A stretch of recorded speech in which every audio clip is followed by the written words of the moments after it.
In this video, I'm going to show you how to redirect your dog's chewing onto one of its toys. It's almost impossible to stop dogs chewing. They love it, and there's nothing wrong with it so long as they're not chewing the furniture or your possessions. Redirecting is a three-step process. First of all, you need to find a toy which your dog is allowed to chew, such as a piece of wood or a raggy doll or something. Then you take your dog by the collar, move it away, and thirdly, you give it the toy that it is allowed to chew. So there's those three steps very quickly. We'll go through them again in detail. The key is that we're not actually stopping Kenai from chewing. We're just redirecting it. So many dogs and puppies love to chew. There's nothing wrong with that. We've just got to help them understand some things they're not allowed to chew and other things it's fine to chew them.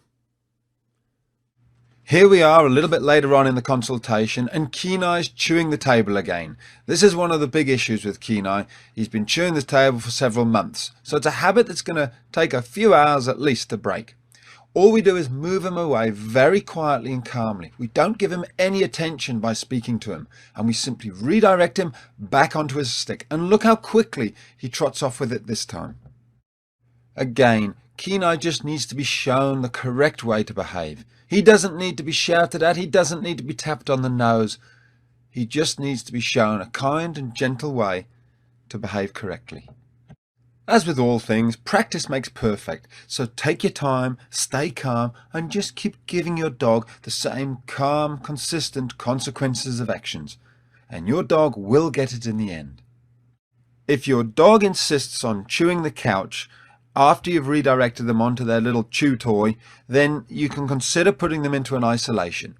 You leave them there until they've stopped barking, and when they come out, they'll think twice about going back to chewing the couch. Make sure your dog knows which toys are its to chew by putting them into its pen or handing them and saying, "This is for Molly." Distraction is another word for the simple method that we've just gone through. Of course, it's always better if you can actually move the things off the floor. Here there's some wire meshing and a box of nails lying on the ground. Gemma's getting stuck into them.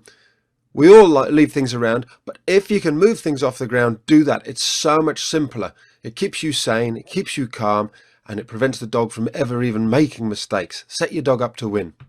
All we're going to do now is bring over a little distraction, and you'll see how quickly Jenna goes, "Fine, yep, that's my toy. I'm happy to chew that. Perfect." Of course, inside the site there's a whole load more videos about how to stop chewing and mouthing and biting and stealing things.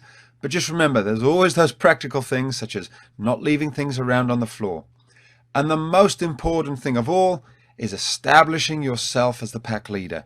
If you're not the pack leader, then of course your dog never really will take any notice of you, and everything will become a game. That's all covered off inside the online dogtrainer.com. I hope you join us.